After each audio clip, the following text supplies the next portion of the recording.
In this video, we will go over the steps to adjust the date and time on the ReliOn Platinum Blood Glucose Meter. The first step is to enter the setting mode. Press and hold the down button until setup appears on the display. The hour field is now flashing. Using the arrow buttons, adjust the hour. Press the up button to increase the hour or press down button to decrease the hour.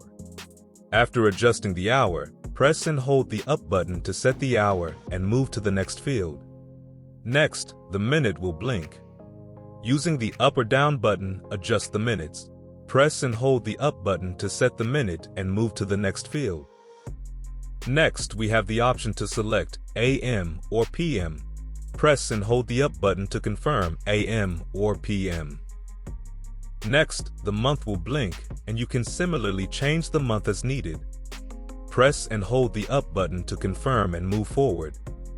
Next, the day will blink. Adjust the day as needed and confirm the selection to proceed further. Next, we have the option to change the year. After making the changes, press and hold the up button until the flashing test strip symbol appears. At this stage, we have exited the setup mode and saved our changes. So this is how to adjust the date and time on ReliOn Platinum Blood Glucose Meter. Thanks for watching.